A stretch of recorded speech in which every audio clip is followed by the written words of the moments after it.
नमस्ते सर, मेरा नाम अदिति सिंह है और मैं हिंदी ऑनर्स की छात्रा हूँ।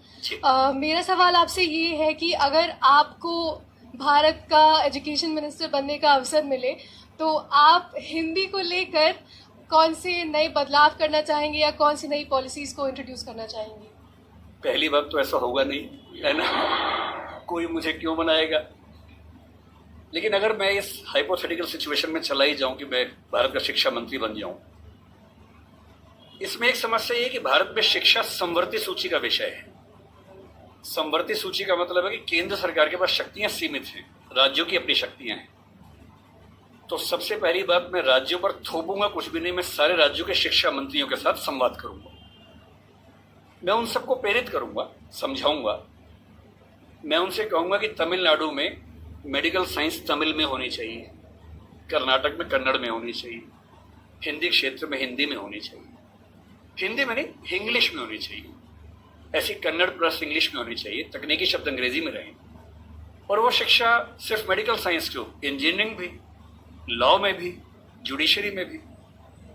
मैं ये भी चाहूंगा कि भारत के हर एग्जाम में, केंद्र के हर एग्जाम में अंग्रेजी और हिंदी का समान महत्व होना चाहिए और राज्य स्तरीय हर परीक्षा में उस राज्य की राजभाषाओं का सम्मान होना चाहिए। महाराष्ट्र पीसीएस में मराठी की भूमिका अंग्रेजी से कई गुना ज्यादा होनी ही चाहिए, क्योंकि वहां के एसडीएम को, डीएसपी को मराठी लोगों से बातचीत करनी है। और यदि किसी राज्य में 2-3 राजभाषाएं हैं तो वहां की परीक्षा में उन दोनों तीनों राजभाषाओं की परीक्षा होनी चाहिए, ताकि वो व्यक्ति सेवाओं में आए जो उन भाषाओं को बोल सकता है। कुछ ऐसे प्रयास। और तीसरी बात, अभी हमें शिक्षा पर बजट हम बहुत कंजूसी से खर्च करते हैं। हमारा ज्यादा बजट सेना पे खर्च होता है और चीजों पे होता है। मजबूरी वो भी है, सेना को हम नहीं छोड़ सकते, क्योंकि सुरक्षित होंगे तो पढ़ेंगे। अगर युद्ध हो गया, किताब फेंके तो मारेंगे नहीं, तो हमें ये हथियार चाहिए ही चाहिए, युद्ध तो करना ही पड़ सकता है। पर मैं चाहूंगा कि शिक्षा पर हमारा खर्च बढ़े। एक ऐसी हिंदी में समस्या क्या होती है, और ये हिंदी के साथ बाकी भारतीय भाषाओं में, आपको हर विषय में अच्छे अध्यापक ही नहीं मिलते हैं। अच्छे अध्यापक क्यों नहीं मिलते हैं? क्योंकि अच्छे कॉलेज ही नहीं है। अच्छे कॉलेज क्यों नहीं है? क्योंकि अच्छे शिक्षक पहले बने ही नहीं थे। अच्छे शिक्षक क्यों नहीं बने थे? क्योंकि उनको पता था कि नौकरी मिलेगी नहीं। अगर नौकरी इंग्लिश में ही मिलेगी तो लोग इंग्लिश मीडियम में ही पढ़ेंगे। इस बच्ची ने अभी भी कहा कि मैं अंग्रेजी माध्यम में, मुझे हिंदी ज्यादा समझ में आती है। पर ये अंग्रेजी माध्यम में क्यों है? क्योंकि नौकरी का संकट है, एक मजबूरी है कि नौकरी इंग्लिश में मिलेगी। अगर भारत सरकार ठान ले और राज्यों की सरकारें ठान लें, अपनी अपनी भाषाओं में पढ़ाई लिखाई की संस्कृति को ठीक से विकसित करें। रामविलास शर्मा जी ने कहा था कि हर जिले में एक विश्वविद्यालय होना चाहिए अपनी भाषा में। आंध्र प्रदेश के हर जिले में एक तेलुगु विश्वविद्यालय हो, जो उस जिले की विशेषताओं को केंद्र में रखकर ज्ञान, विज्ञान, कौशल का विकास करता हो। ये हिंदी पट्टी में होना चाहिए। हर जिले में विश्वविद्यालय हो, छोटा ही हो, एक विश्वविद्यालय हो। उस जिले में खेती कैसे अच्छी हो सकती है, उस जिले में उद्योग कैसे पनपेगा, स्टार्टअप कैसे होगा, उस पर रिसर्च वहां पर हो, वहां की भाषा में हो, वहां के किसान को समझ में आती हो। और देखिए, अनुवाद की दुनिया बड़ी समृद्ध हो चुकी है। आज से 4 साल पहले गूगल ट्रांसलेट करने पे हंसी आती थी। आज क्रिएटिव ट्रांसलेशन छोड़ दीजिए, तथ्यों का अनुवाद मैं तो अक्सर लगभग रोज इस्तेमाल करता हूं।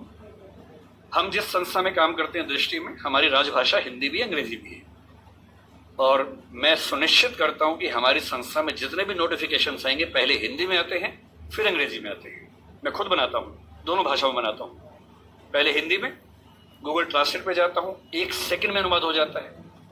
फिर उसको चेक करता हूं। आश्चर्य आपको होगा कि पहले 40-50% सही होता था, आजकल 95-97% सही होता है। मुश्किल से 2 साल रुक जाइए, ये मामला 100% का होने वाला है। जिस दिन 100% का हो गया, उस दिन हिंदी वालों का ये बहाना खत्म हो जाएगा कि हिंदी में कंटेंट नहीं है। आपको अंग्रेजी का जो अखबार पढ़ना है, आज से 2 साल बाद पता क्या होगा? आप नेट पे जाएंगे, द हिंदू मान लीजिए पढ़ना है आपको, आप द हिंदू पे जाएंगे, नीचे क्या लिखा होगा, कौन सी भाषा में पढ़ेंगे, सारी भाषाओं के नाम होंगे, यहां तक कि स्पेनिश और फ्रेंच भी लिखा होगा।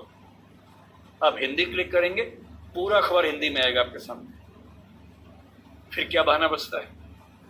दुनिया की जो भी किताब पढ़नी है, एक टैबलेट आपके पास होगा या बुक रीडर होगा, दुनिया की जो किताब पढ़नी हो अपनी भाषा में आप पढ़ेंगे और अनुवाद की समस्या रत्ती भर नहीं होगी। मुश्किल से 5 से 10 साल के बाद ऐसी डिवाइसेस आ जाएंगी, ईयरफोन लगा होगा आपके कान में। आप जैसे मैं भी जब विदेश में जाता हूँ, जहां अंग्रेजी चलती है वहां दिक्कत नहीं आती। अब जैसे मान लीजिए मैं ऑश्विट्ज, एक आपने सुना होगा जहां नाजी अत्याचार हुए थे, मैं 2 दिन पहले पोलैंड में वहीं गया हुआ था। वहां हर चीज पोलिश भाषा में लिखी हुई थी, कहीं कहीं अंग्रेजी थी। अब समझ में नहीं आ रहा कैसे पढ़ूं। गूगल ट्रांसलेट पे जाके कैमरा ऑन करना है, लैंग्वेज में आपने कर दिया पॉलिश टू इंग्लिश। आप कैमरा जहां जहां ले जा रहे हैं पॉलिश इंग्लिश में कन्वर्ट होकर दिख रही है आपको, कोई समस्या ही नहीं है। वो सारी पॉलिश लिखी है, मैं सारा अंग्रेजी में पढ़ रहा हूं, कहीं कहीं हिंदी में पढ़ रहा हूं, सब कुछ हो चुका है। मुश्किल से 2-3 साल बाद क्या होगा, ऐसे हेडफोन्स और माइक आ जाएंगे।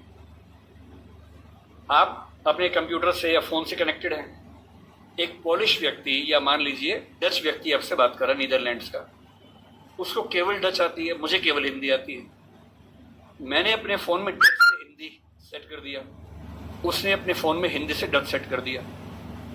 वो डच बोल रहा है, मेरे हेडफोन में जो माइक है वो उसको सुन रहा है, कंप्यूटर कनेक्टेड है, फोन कनेक्टेड है, मेरा फोन तुरंत उसको हिंदी में कन्वर्ट करके मुझे हिंदी में सुना रहा है। मैं हिंदी बोल रहा हूं, उसे डच में सुन रहा है। और ये मैक्सिमम अगले 5 साल का मामला है। 5 साल बाद बेबीलोन की मीनार बन जाएगी।